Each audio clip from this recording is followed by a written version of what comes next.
Hello, this video is on Dhammapada, chapter 7, verse 96 of the consecutive numbering. Santantas samanang hoti santavacha chakammacha sammadanya vimuttas upasantas tadino. Here is the text of it.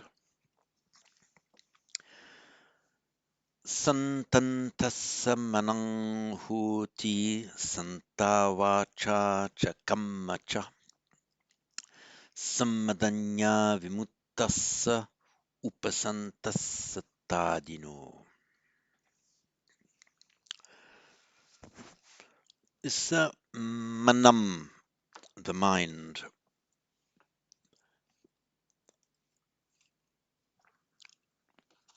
In Sanskrit, it is manas.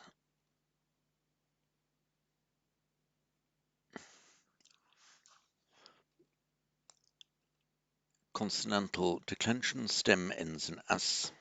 So by the mind, manasa, in the mind, manasi. The form manas exists in Pali, for example, in the very first verse of the Dhammapada, Mano Pubbangama Dhamma Manomaya Manosetta. It's this as morphing to o, which it does sometimes by sandhi in the final as, sometimes by sandhi in Sanskrit, and pretty much invariably in Pali, Manu. However, Pali has an alternative form, just the mana, with an akaranta shabda, the word whose stem ends in a, and it makes just an ordinary neuter noun, manam. And that's what we have here in verse 7.7. So it's a form that would not be permissible in Sanskrit, the manam, but is a permissible alternative in Pali. If it had said santam tassa mano hoti, that would have been equally correct.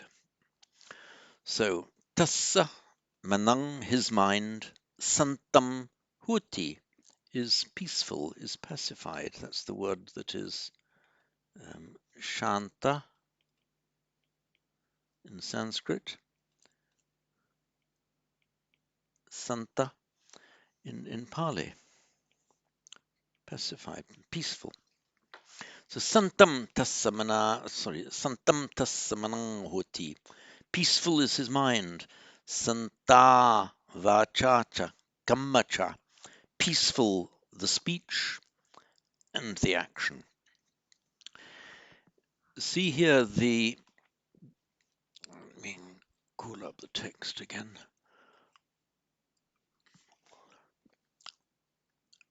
This is talking about the speech vacha, feminine, and kamma, neuter, where you get a group of nouns of different genders and or numbers and one adjective describing that group.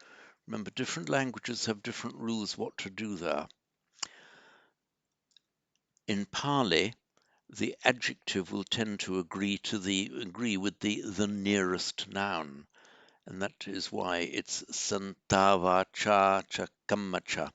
If the feminine vacha and the neuter kamma were inverted, then it would read santang kamma vachacha. So then you'd have santam in the neuter agreeing with the nearest noun to it. But here it's feminine because the nearest noun is vacha, which is feminine. Sammadanya vimuttassa upasantassa tadino.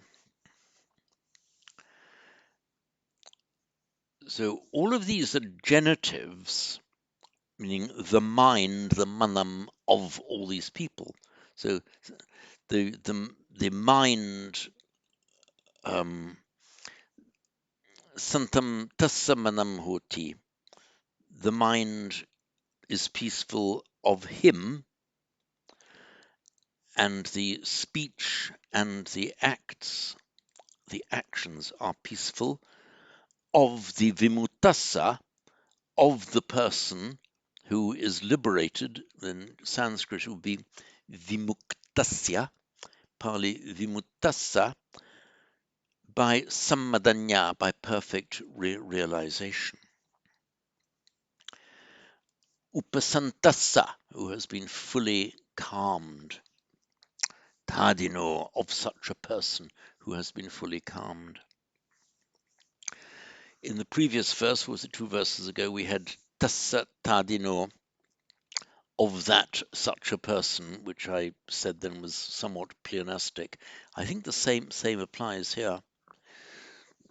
If you could leave out the tadino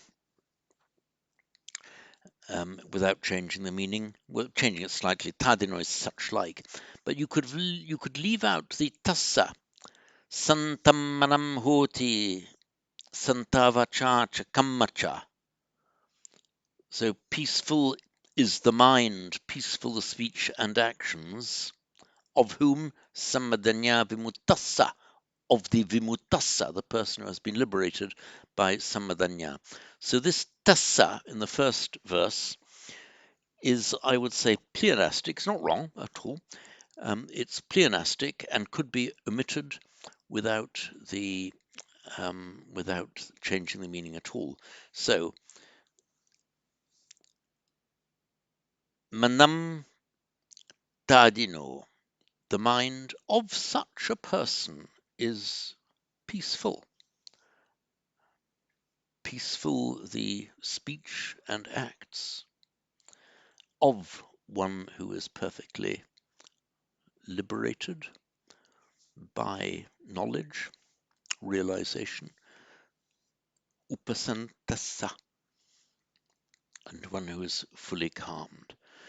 Now see the word santa in the first line, santam, peaceful, and upasanta, it's the difference between calm and being calmed down. Upasantassa, well, it's actually literally calmed up, but here the upa has the sense of an intensive something that's final, like eaten it up, not just eaten, but eaten and finished eating, where there is a complete calming, upasantassa. And we have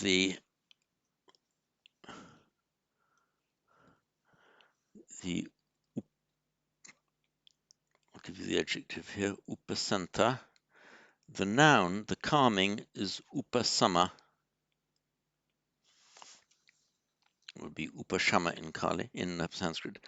Now, you can have a further prefix in front of it, which in Sanskrit would be vyupa. The vi upa becomes vyupa. Vyupashama. In Pali, that's the one that becomes vupasama.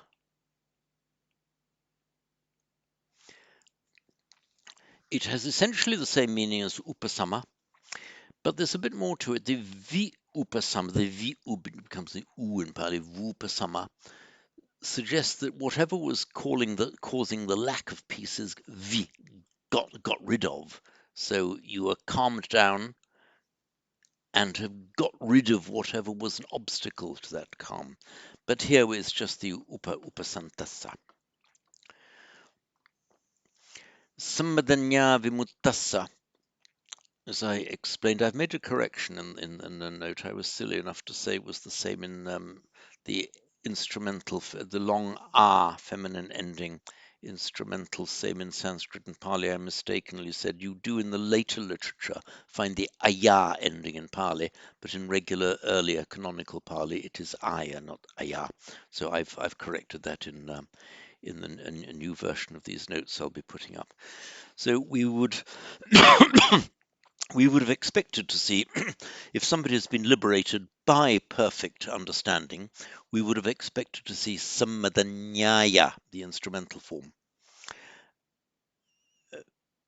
The sammadanya, with the a on its own, is a permissible alternative, conveniently for poets who want to have the correct number of syllables in their line.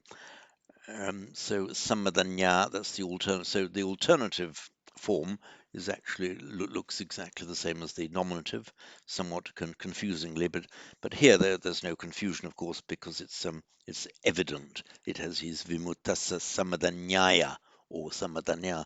He's liberated by perfect understanding. This samadanya, the D is just inserted euphonically. Samadanya. Otherwise, it would be sama anya.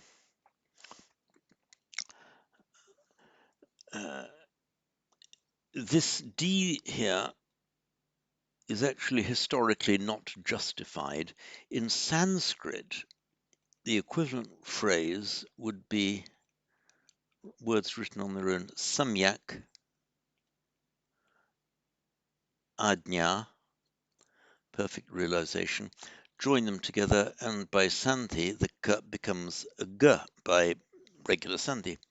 That would be samyagadnya in Sanskrit.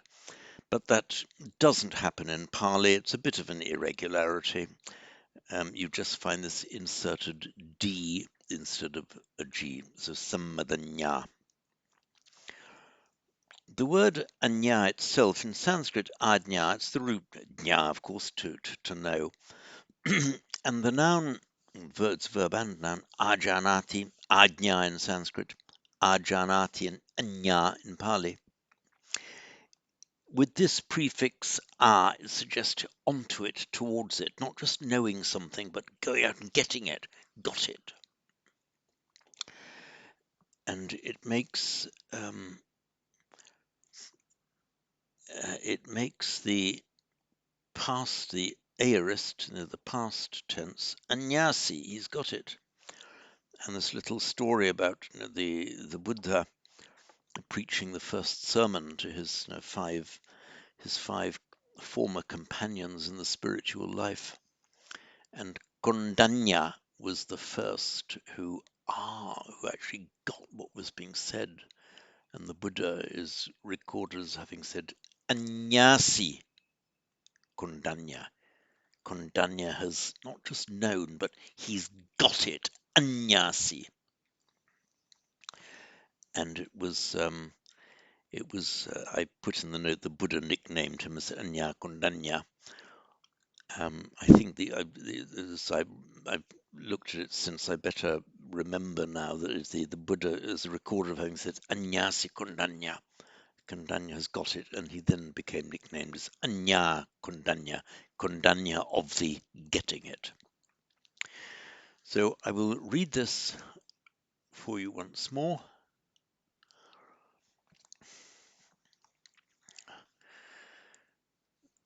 Santantas samanang hoti santavacha cha kammacha sammadanya vimuttassa upasantassa tadino. Once more. Santantas samanang hoti santavacha cha kammacha sammadanya vimuttassa upasantassa tadino. And that's it for this video.